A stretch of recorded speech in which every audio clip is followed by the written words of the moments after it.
Ecclesiastes chapter 6. Ecclesiastes chapter 6. Let's look at these good verses tonight. I'm going to read this whole chapter. It's about 12 or so, just about 12 verses or so, not too long. Let me read this whole chapter to you, and we'll jump in. Ecclesiastes 6. It says this: "There is an evil which I have seen under the sun, and it is common among men. A man to whom God hath given riches, wealth, and honor, so that he wanteth nothing for his soul of all that he desireth. Yet God giveth him not power to eat thereof, but a stranger eateth it. This is vanity, and it is an evil disease. If any man beget 100 children, and live many years, so that the days of his years be many, and his soul be not filled with good, and also that he have no burial, I say that an untimely birth is better than he.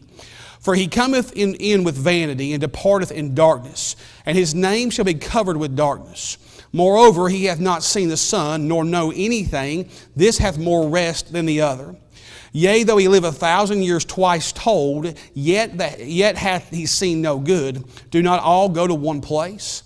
All the labor of man is for his mouth, and yet the appetite is not filled. For what hath the wise more than the fool? What hath the poor that knoweth to walk before the living? Better is the sight of the eyes than the wandering of the desire. This also is vanity and vexation of spirit. That which hath been is named already, and it is known that it is man. Neither may he contend with him that is mightier than he. Seeing there be many things that increase vanity, what is man the better? For who knoweth what is good for man in this life? All the days of his vain life which he spendeth as a shadow. For who can tell a man what shall be after him under the sun?" There's a lot of good verses here, and you may be thinking to yourself as you read these with me, man, these are good verses, but what do they have to do with us tonight? I want you to know there's a lot in these verses that are very important for you and I to understand, and I hope we can unpack this chapter tonight and see what God has for us. Let's pray. We'll get started. Lord, I love you. God, I thank you now for this time. Lord, I pray, Lord, you'd help us as we open your word, see your word and understand your word. God, I pray, Lord, you'd help us. Lord, help me to remember what I've studied. Help me to communicate it clearly, I pray. In Jesus' name, amen. Amen. There, on November 20th, 1959, a popular television show called The Twilight Zone aired its most popular of its 92 shows. It was an episode that was entitled Time Enough at Last. The story was about a man whose name was Henry Bemis, who loved to read. Now his problem, however, was that he struggled to find the time or the place to sit down with a book. When he got home and he was at home, his nagging wife would not even let him read the newspaper, accusing him of wasting time by reading. His job was one of being a teller at a bank.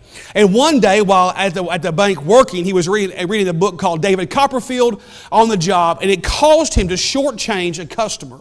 That got him into trouble with his boss, and his boss then forbade him to read during working hours anymore. So the next day, he snuck down to the vault of the bank during his lunch hour, because there in the vault of the bank, it would be quiet and he would have time to read his book.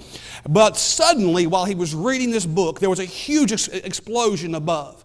The vault was shaken, and Henry was knocked unconscious. After regaining his consciousness, however, and then recovering his thick eyeglasses he needed to see, he emerged from the rubble to find that the world had been destroyed by nuclear war. The bank was destroyed, and everyone was dead except him, because he had been in the bank vault, and it had protected him. Alone in a shattered world, he was supplied with enough canned food that it would last him a lifetime, but yet he still succumbed to despair. And as he prepared to end his life with a revolver that he found, he looked up and saw in the distance a library. So he began to investigate, and he found that the library had survived the nuclear blast. And this man who loved to read was so excited because he realized he had all the time in the world to read these books. And as he bent down to pick up his first book, his glasses that he needed so desperately fell off his nose, hit the ground, and shattered. He was completely broken and in despair, and he cried out, "It's not fair! It's not fair!" Because he had surrounded himself with everything he could ever want, and yet it would no longer be able to satisfy his needs. That is the theme of Solomon's book of Ecclesiastes. And that is the theme of this chapter we're going to look at tonight, chapter number 6.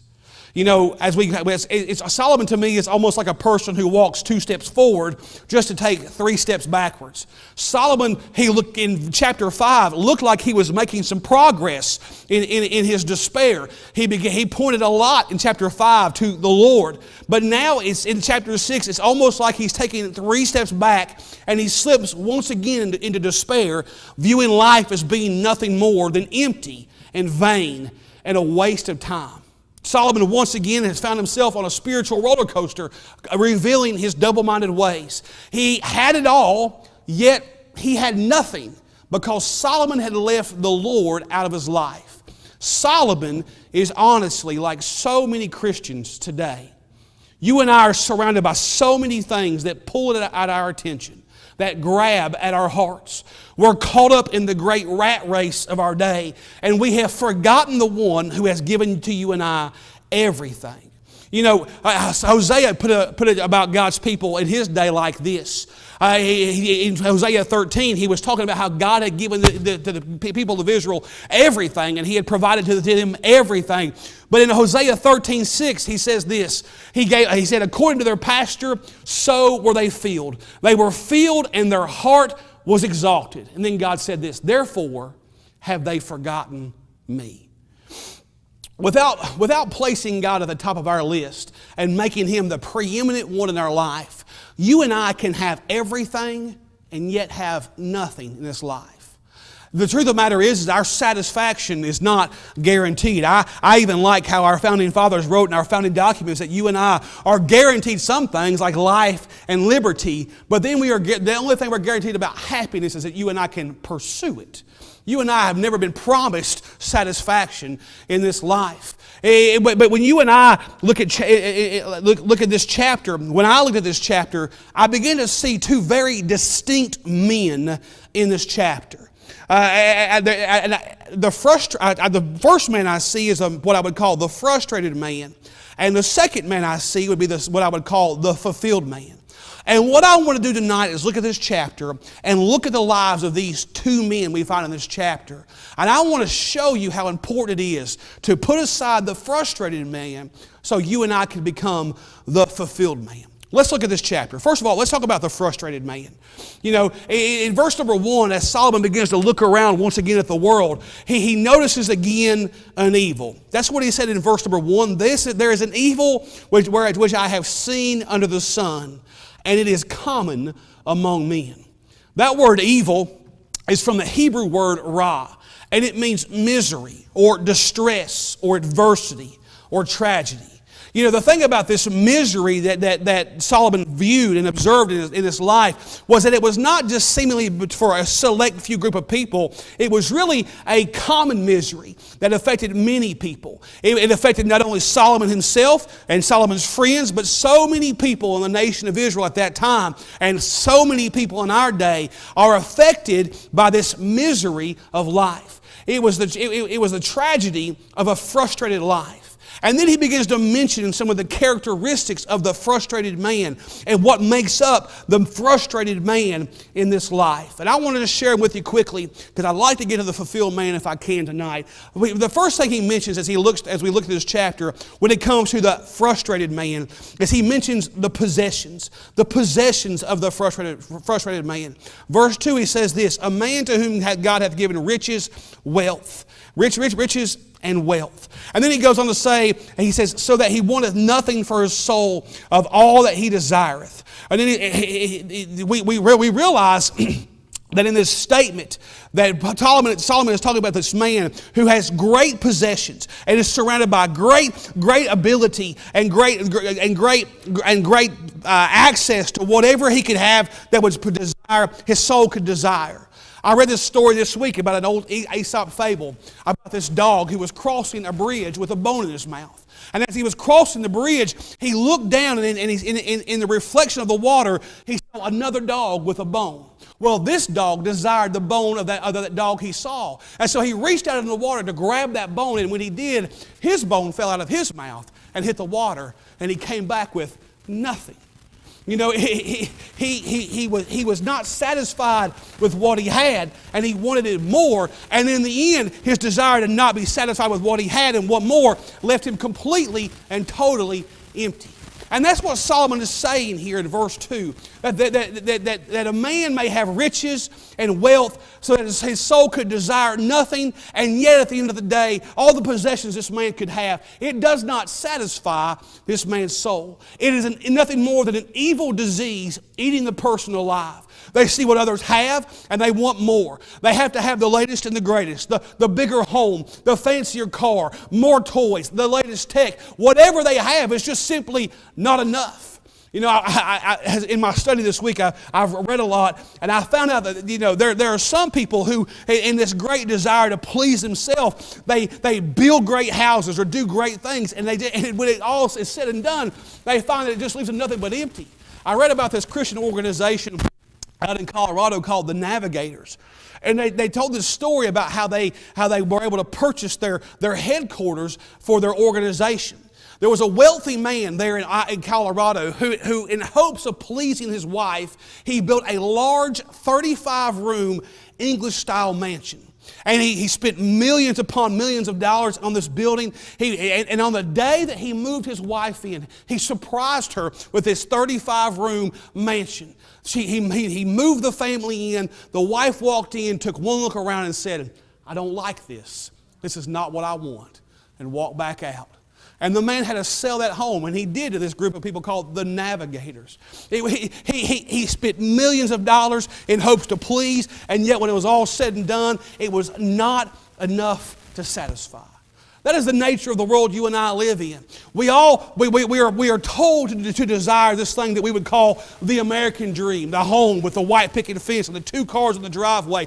And that if we don't have that, we must go after that, and we must have more. And what we don't realize is that idea is nothing more than some marketing ploy to convince you and I that what we have is not enough, and we need more to please us. It's almost like as a child, if you remember being a child and you got that Christmas toy, maybe you picked it out and you said, "Mom, Dad, this is what I want." And Mom and Dad went and bought it. They wrapped it up. And on Christmas Day, you opened the toy up and you got exactly what you thought you wanted. Oh, man. And for a moment, you were so excited. And you played with it. And it was new. And it was shiny. And it was so exciting. Only for about a month later, the new wore off. It no longer carried the same shine. And that toy you wanted so bad was in the toy box, no longer pleasing you like you thought it would. Only for you to move on to the very next toy that you thought was going to please you so well. You know, I'm glad you and I have our Bible, because in our Bible, one of the greatest examples of that reality is the nation of Israel. They were consumed. They were a people consumed with getting what they wanted and not what God wanted for them. They wanted more than manna. They wanted a king like the nations around them. They wanted, and finally God allowed them to have exactly what they wanted, only for them to realize that it was not going to be enough. I like how the psalmist put it like this in Psalm 106, verse 13 through 15. He said this: after God gave them everything they wanted, he says this: "They soon forgot His works. They waited not for His counsel, but lusted exceedingly in the wilderness and tempted God in the desert. And He gave them their request, but sent leanness into their soul."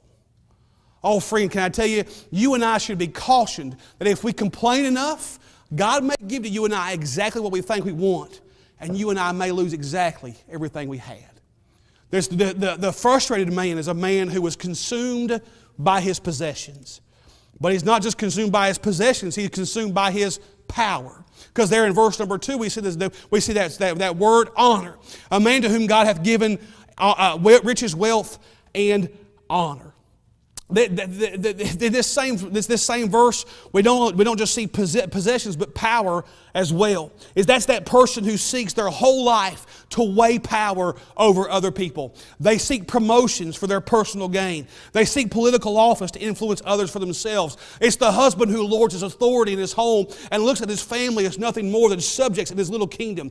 Whatever it is, they just constantly want to consume power in their life, only to realize that whatever power they grab, it can never be enough. There'll always be another rung on the ladder to climb. There'll always be the fear of being voted out. That kingdom that husband has lorded over his family will soon come crashing down, and leaving him all alone. The fact of the matter is that power in and of itself can never satisfy. Was it not Alexander the Great who, when he had conquered the whole known world, sat down and wept because he had no more to conquer, and then he died at an early age in debauchery? Man, there was a famous physicist and the creator of the atomic bomb, Robert Oppenheimer. It was toward the end of his life, being interviewed, and they asked him about all the accomplishments of his life. And he looked back on his life and said this: "They leave on the tongue only the taste of ashes." He was never enough.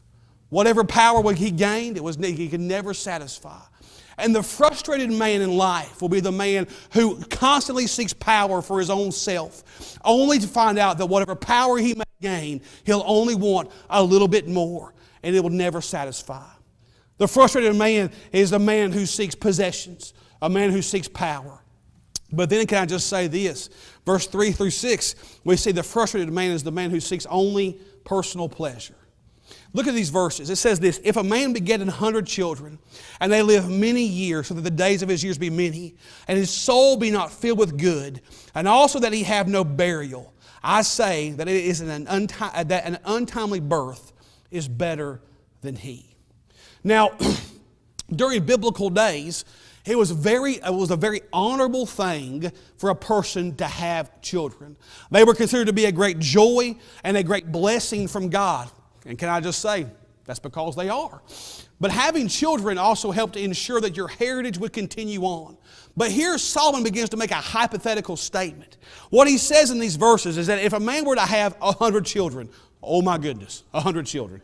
But if he were to have 100 children, and then that man were to live a prolonged life, verse 6 down there, Solomon says, for maybe 2,000 years.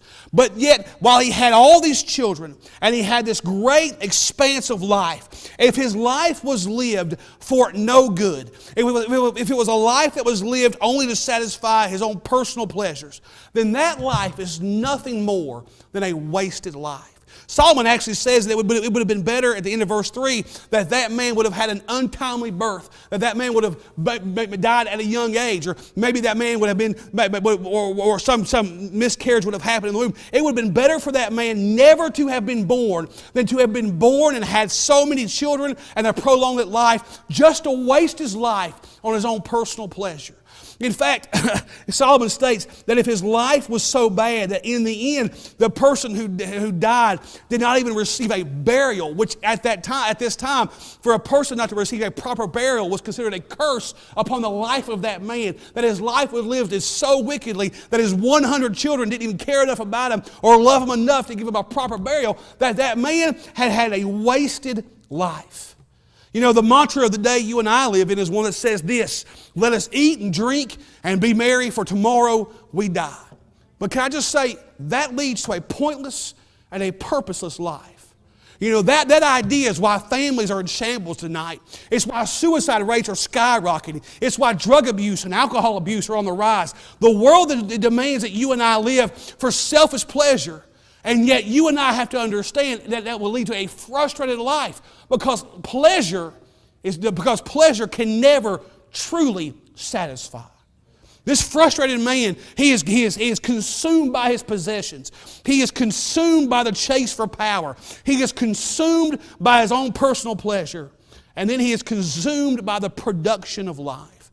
Verse 7, it says this: "All the labor of man is for his mouth, and yet the appetite is not filled." Solomon here is still focused on earthly matters. And in verse 7 he states that all that the frustrated man does is for his belly. And yet his belly is never satisfied. There just never seems to be enough. I like what Benjamin Franklin said when he said this: "If a man could have half of his wishes, he would double his troubles." Oscar Wilde warned this: "In the world there are only two great tragedies. One is not getting what one wants, and the other is getting it." You know, the truth of the matter is that no matter how much a man may produce for his selfish desires, it will never be enough.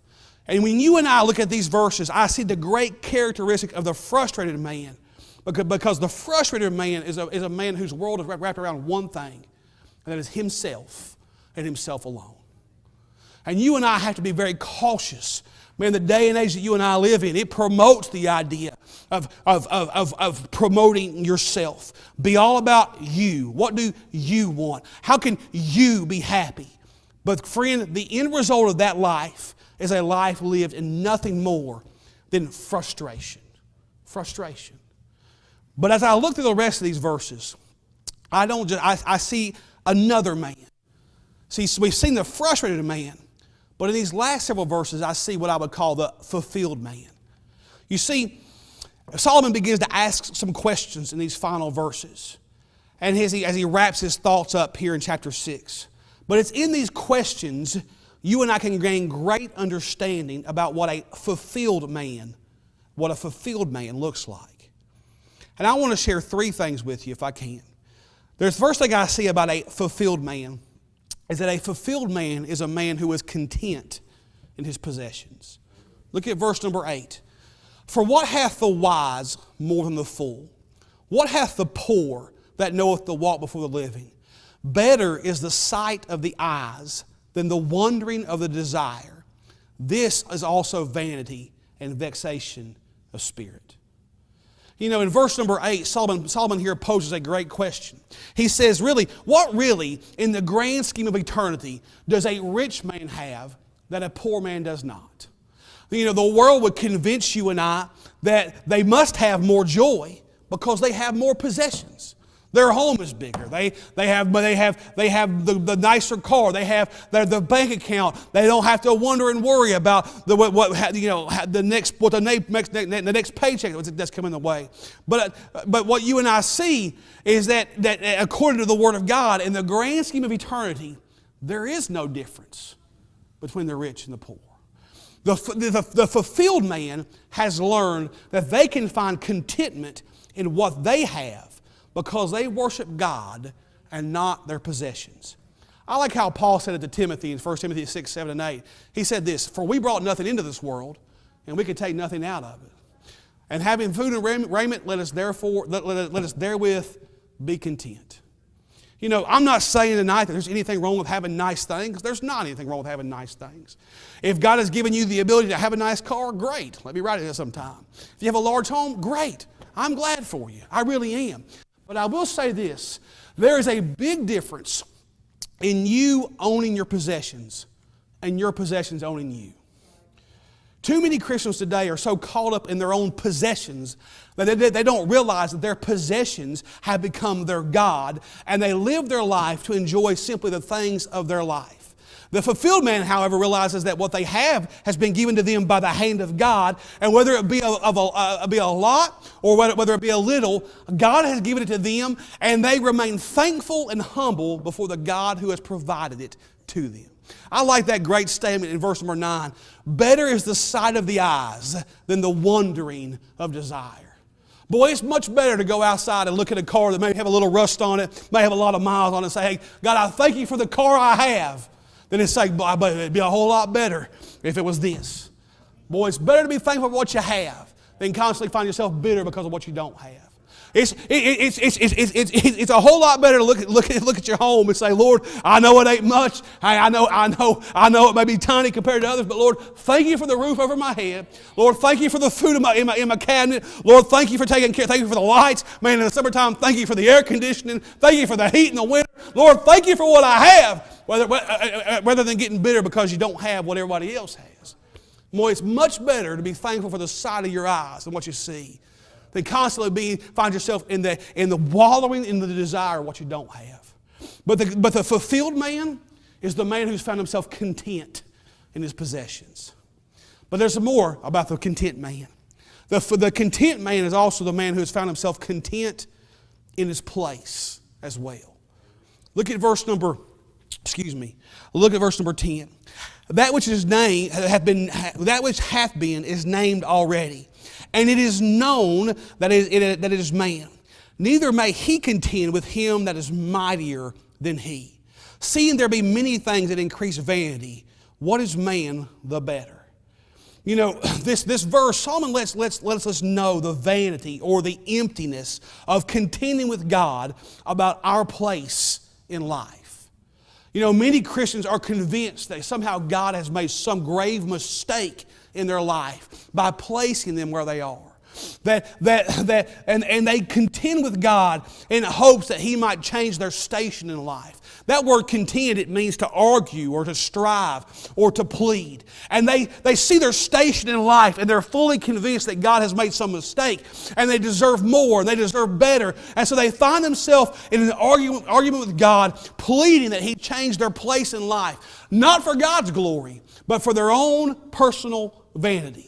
But the fulfilled man understands that God uses people where He placed them in His time for His glory, and they rejoice in that. Now, friend, I'm not saying that it's wrong for a person to try to better their life. But I will say this: a person who simply is trying to better their life for their own self will find that it doesn't matter how much better it gets, it will never be enough. But listen, friend, there's a big difference between bettering your life for yourself and then seeking to do God's will and God changing where you're at so you could do something for His glory. Hey, I'm fully convinced that this world needs Christians everywhere and anywhere. Hey, listen, I feel a whole lot better when I go see a doctor and I know that doctor's a Christian than I would if he was just some heathen off the street somewhere. So I got nothing against people trying to figure out what God's will is for their life and them going and doing it. But friend, we got to make sure at the end of the day that whatever it is, we're seeking God's place for our life and not trying to better our place in our life for our own self. Because the fulfilled man is the man who is content with where God has placed them. You know, you and I have got to realize that at the end of the day, that we say that God is in control. And if God is in control, then God has you. Then if we trust Him, then God has placed you right where you are for a purpose. And that purpose is to serve Him and glorify Him. And the fulfilled life is a life that is content in His place. But then lastly, I'll share this and I'll be done.